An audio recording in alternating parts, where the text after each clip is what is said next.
I think that one of the biggest jobs, especially on a movie where it's the acting performances are the stars, that you become much more of a therapist, a psychiatrist, to figure out how am I going to make all these people with their different acting styles and different personalities, how am I going to make them into a cohesive team that's working together? Hello, and welcome back to The Director's Cut, brought to you by the Directors Guild of America. Today's episode takes us behind the scenes of director Andrew Heckler's new drama, Burden. The film tells the true story of an orphan raised within the Ku Klux Klan who eventually becomes a local Grand Dragon. After his girlfriend persuades him to leave, the Klan seeks him out for vengeance, and a black congregation led by a benevolent reverend take him and his family in. Burden is Mr. Heckler's directorial debut. Mr. Heckler recently spoke with director Reinaldo Marcus Green about filming Burden in front of a virtual audience. Listen on for their spoiler-filled conversation. Hi there. So I'm here with writer-director Andrew Heckler and his amazing film Burden. Andrew, thank you so much for making this film.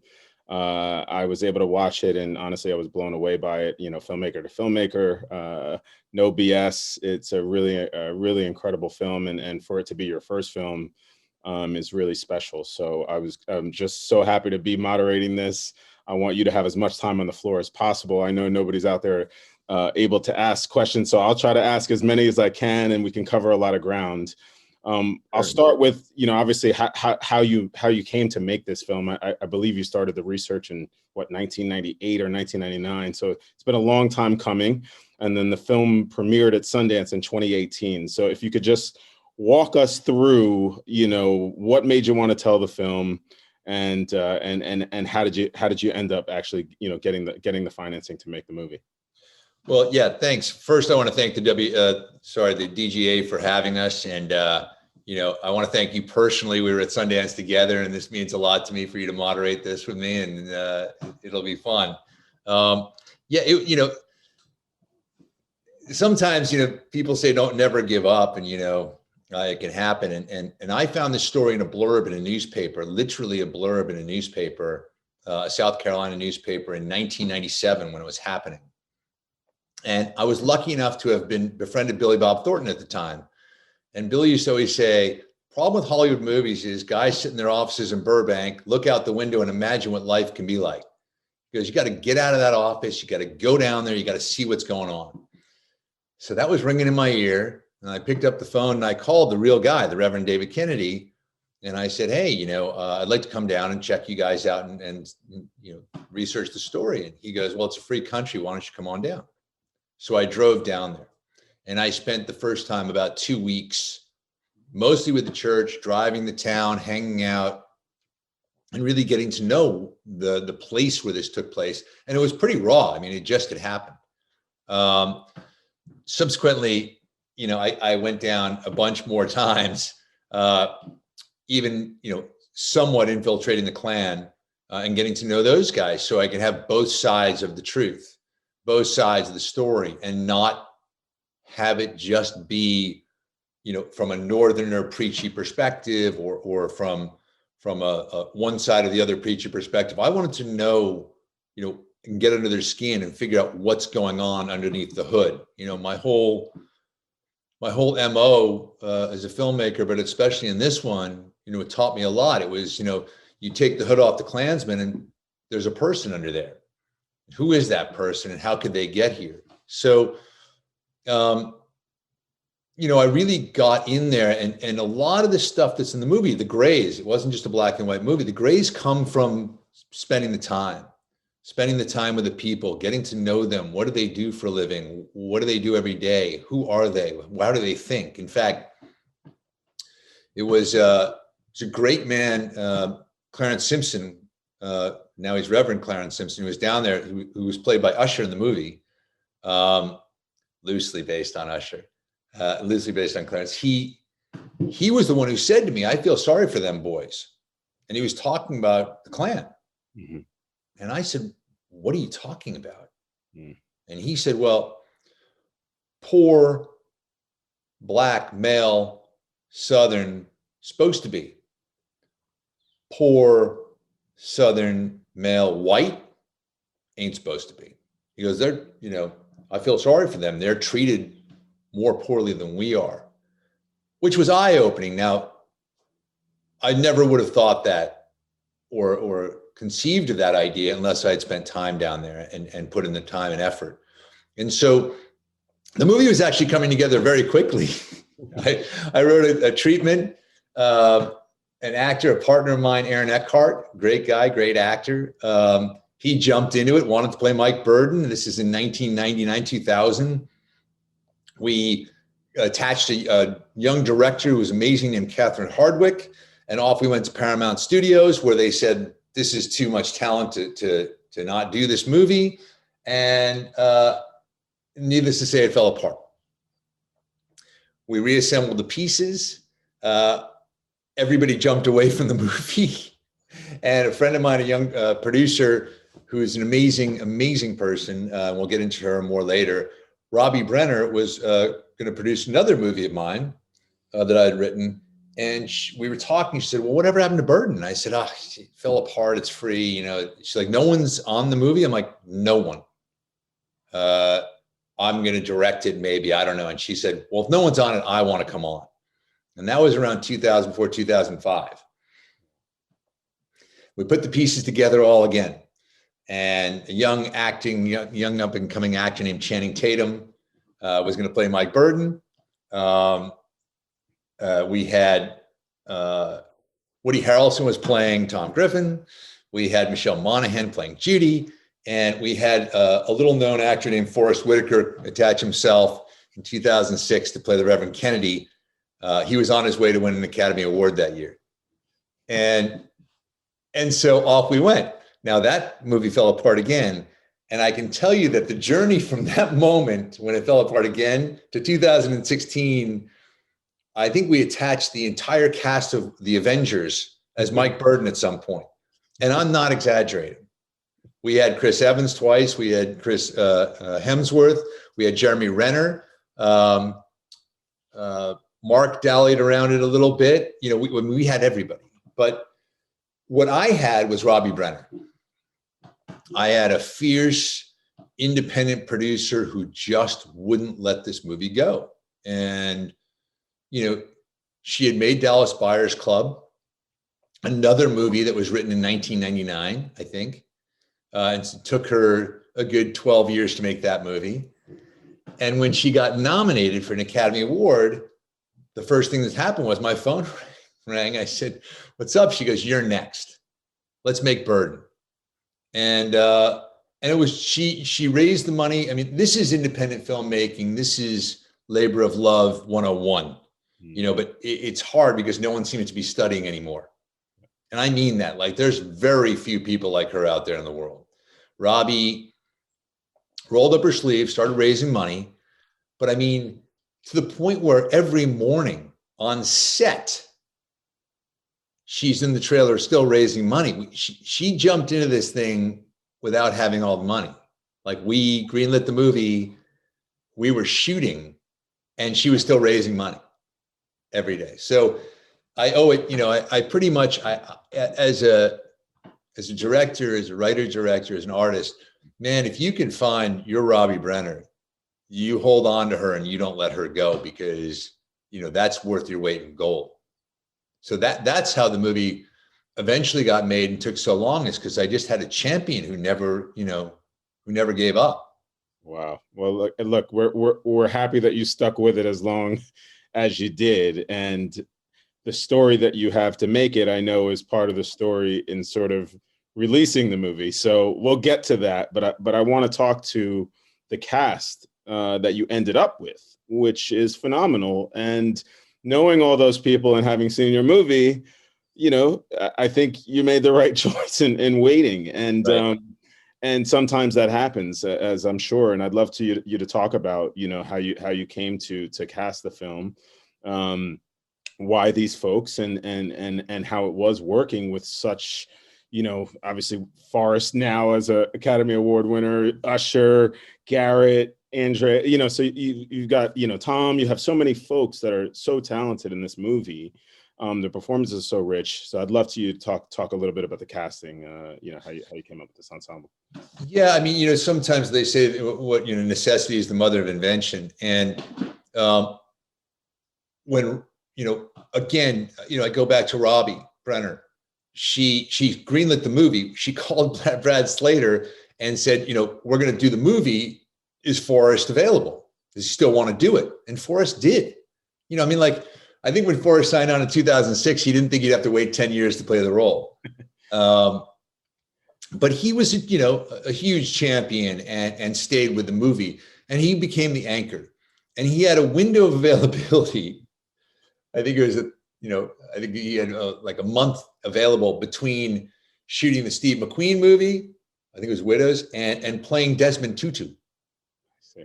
So Forrest is a man who works quite a bit. And so Robbie just said, okay, that's it. We're shooting. We're shooting October to, Thanksgiving. Now we have our shoot dates. We're greenlit the movie and we're going.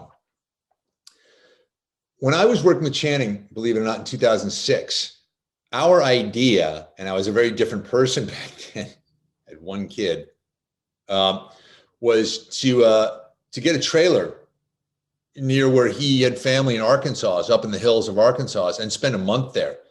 And he said, when I come out of that trailer, I will be Mike Burton. I was like, yeah, man, that's what we need.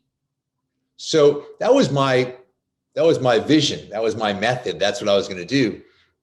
Needless to say that we had an actor attached to the movie, a young actor to play Mike Burton, who was amazing.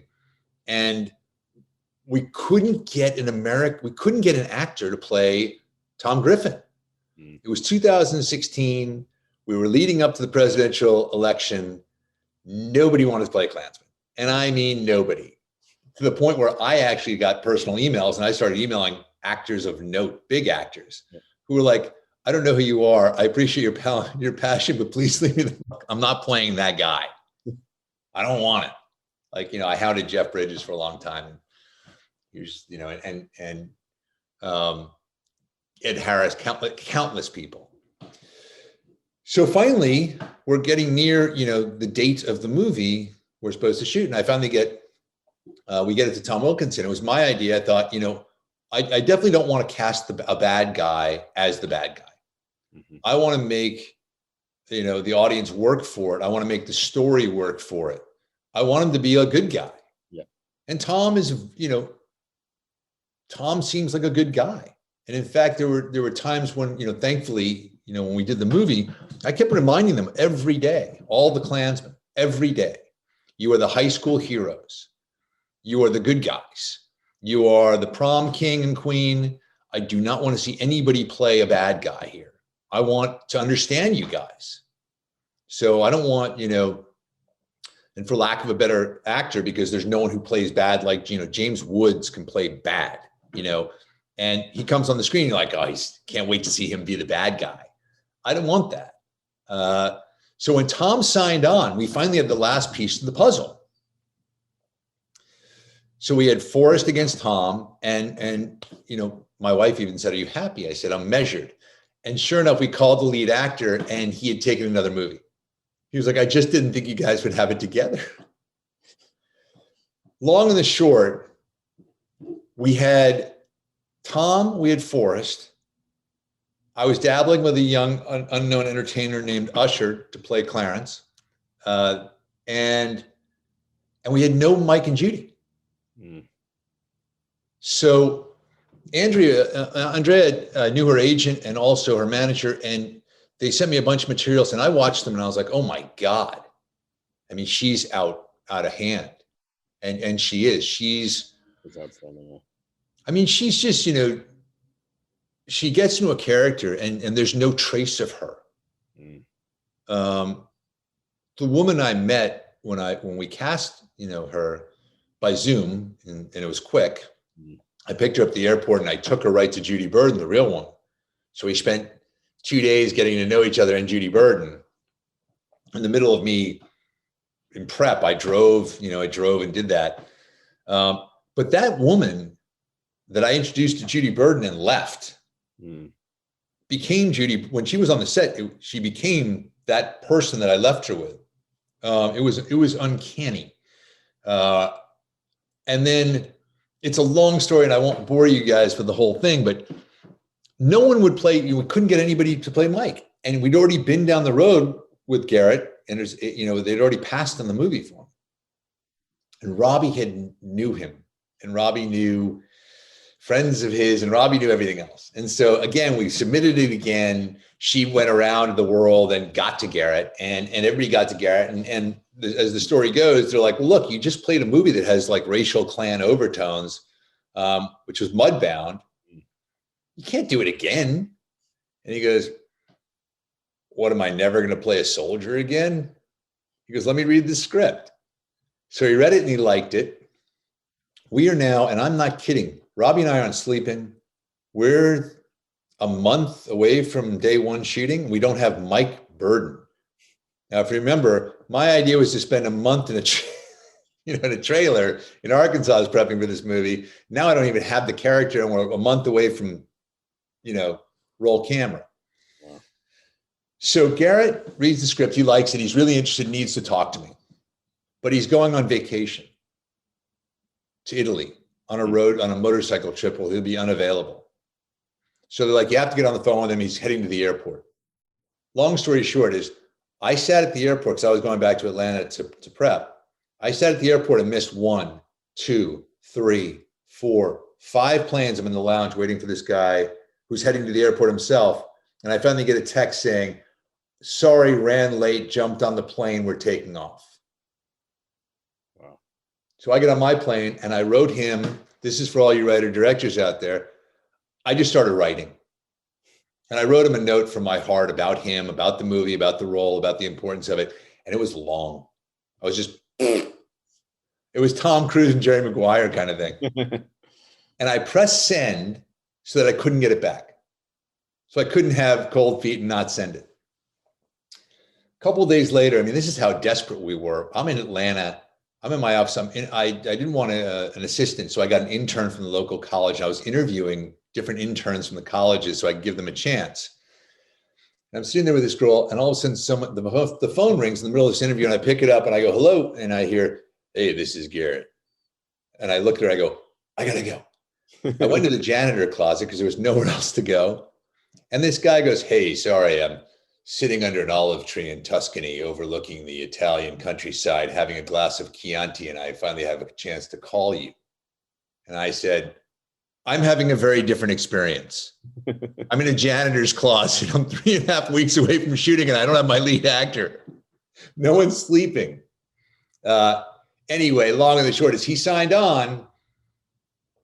And then again, he came, and I took him, and him and I went and met Mike Burden and spent a long time with Mike Burden. And I don't know what it is about certain actors. And I told, that, but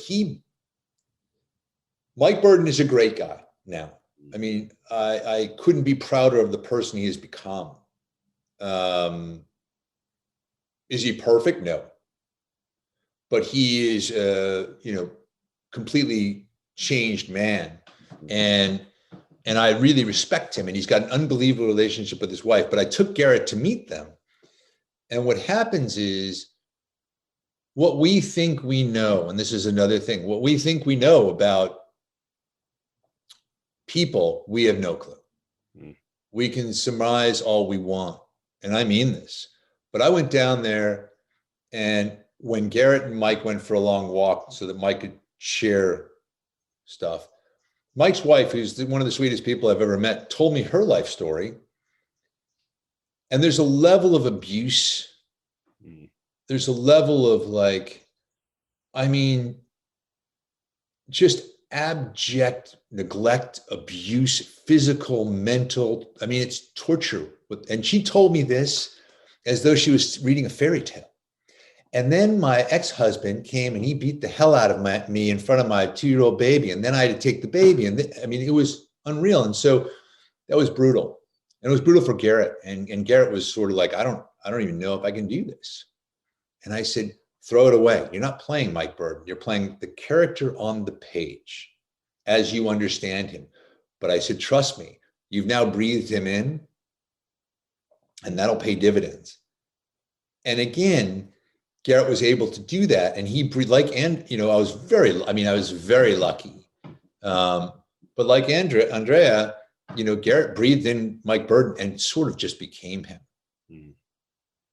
The walk and just the sort of ticky self-hatred that Mike does, that he doesn't do anymore, actually, Mike, the real one. But Garrett nailed this in a way that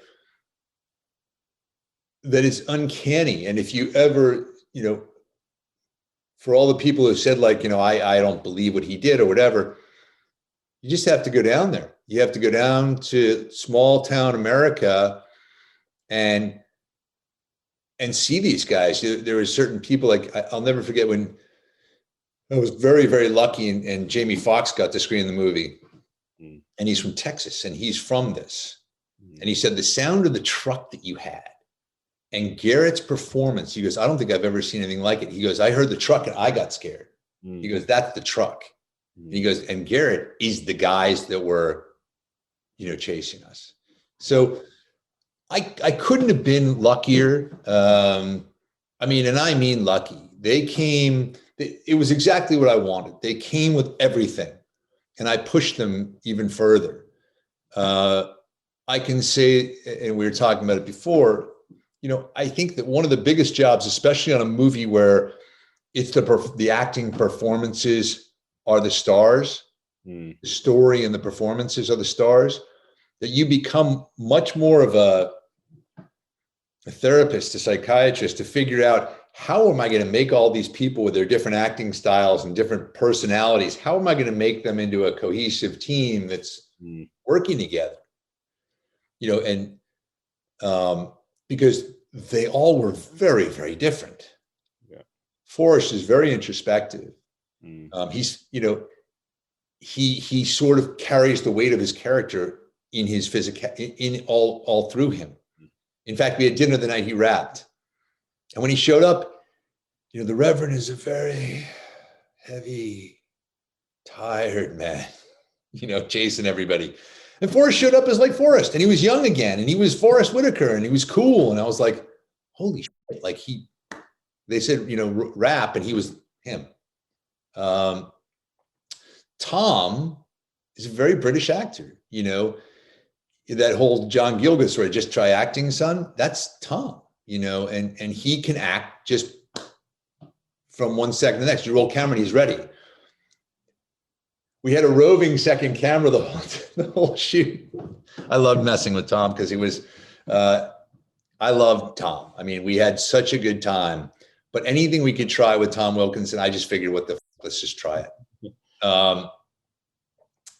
We gave him Cheetos to eat at one scene, and you should have seen Tom Wilkinson eating Cheetos. He's like, I don't even know what these are. It's and he takes one and examines it. He's like, it's like a crisp, right? I'm like, yeah, he actually sort of liked them. I don't think he's ever eaten one again. But Tom is very different. Tom is a very different actor. Andrea just becomes the character. And Garrett, because it was such a heavy role for him, it was so brutal. The role really ripped him apart in many, many ways. In order to release his stress, Garrett was you would think that he would just spend hours depressed. He just would prank everybody all day long, never stopped. And never stopped. And it was hilarious. And I appreciated that he needed to do that to release all of it. But we made it work, and we made it work really well. We had to shoot because in low budget films, you take what you can get. So we had, Garrett was first to show up every day, last to leave. He was a gift. He was a gift not only because he's talented, he's amazing. His attitude, his workmanship. The guy was just anything I needed. But we had all the African Americans for 2 weeks. Crystal Fox, also a legend. She's just, and Dexter Darden. We just had a great crew. And then we had a crossover week where everybody was there. And then we were left with the Klan. I see. And the funny thing was, is like the first 2 weeks, I mean, literally it was like, it was joking and fun and everybody's happy and singing and dancing and all sorts of stuff. Crossover week got a little weird because Tom was like, it's like you guys are a family. I don't even get it. And then the last 2 weeks were fun also, but it was really biting, nasty, sarcastic sense of humor. The guys were just picking each other, all the clans were just picking on each other. And I was like, wow, these guys are actually like, we're sort of living the thing. And it was really cool. But I'll tell you one scary moment, then we'll move on. But I think that the best thing that prepared me to deal with actors, I mean, we had an Academy Award winner, and he'd also been nominated for another. We had a guy who's been nominated for 2 Academy Awards, and like a very venerable, respected actor. We had Garrett, and we have Andrea, who are, artists, real artists. Crystal Fox, I can't say enough about her as a human being. And then we have Usher, who's, Usher's been world famous since he was 14. So we had a lot of personalities on the set. And the thing that really prepared me for all of it, from my perspective, because when I started this project, I was single and I was young. I had a lot of brown, dark brown flowing hair. And now I've got gray hair. And when I shot the movie, I had 3 kids and a wife and, lived in LA in a very different space than I was in New York. And I thought to myself, I got kids, like, what? I can't be scared of, like, what am I scared of? Like, I have kids, that whole like parenting, being a father, like dealing with your children really prepared me for any emergency or anything that would come up with the actors. But also it gave me a high level of strength to sort of approach this and not be afraid of them. I just felt like I've got other things going on here. So what can you really do to me? Yeah. Well, the movie feels so lived in and so nuanced and so real. And you can tell the amount of time that you put into it, and the performances really speak to that. I have so many questions I want to ask. Maybe we should do a quick rapid fire round of just for the young filmmakers out there. What did you shoot on? What did you shoot on? So we shot, on a red cam. We used old lenses though. Okay. We used regular lenses. I really felt it was important. I grew up in film. I didn't want to shoot a soap opera. Yeah. So I wanted to make it was almost like what I like to call beautiful realism. It looked, I wanted to feel like you were there, like you weren't watching actors in a movie. Absolutely. And so that required and what's funny is I got called out a lot by critics because they're like, he doesn't know what to do with the camera. Every single moment. And my DP would, Jeremy loved it, but every once in a while I'd be like, wait a minute. I'd be like, we put a lot of mistakes, not mistakes. We put camera moves in the movie. Julie Monroe, my editor, was loving this. I'm like, see that we like just fade away for no reason? She's like, and then we come back. She's like, yeah. I said, keep that. She's like, okay, perfect. And I just wanted to feel like subliminally, if we left all those mistakes in, that the audience would be like, we're there. Like no director in his right mind would have the camera blocked for this long. But it was a quick shoot. How many days? We had 27 days. 27 days. And what was the total budget of the film? A little over $5 million. I see. That's so all did you shoot all on location? All on location, and interestingly enough, I'm not a big locations fan in terms of locations. And what I mean by that is I didn't really understand the job. And this is no offense to any locations people, but they would show me places that movies had shot in all the time. I finally befriended the local sheriff because the waitress who used to wait us on us at the diner. And I just asked him, I'm like, okay, let me describe this guy, Mike Burden. Where would he live? And they took me there. Where would a reverend like this guy live? And they took me to a reverend's house. That's the house in the movie. Yeah. Plantation Concrete. We were driving with location scouts, and I went, stop. I stopped the van. I ran out. I knocked on the door. All of a sudden, this dog started going bananas, and I'm like, oh shoot! I may be in trouble here. This woman opened the door, looked at me. She was fierce. And she goes, what y'all want? And that's the place in the movie, by the way. So that's what it looks like. And I said, well, we're looking for a place for a movie to shoot a movie that's a little roughed up, a little lived in. She goes, y'all looking for a shithole? Because this here is a shithole. And I said, well, I wouldn't say that. She goes, well, I would.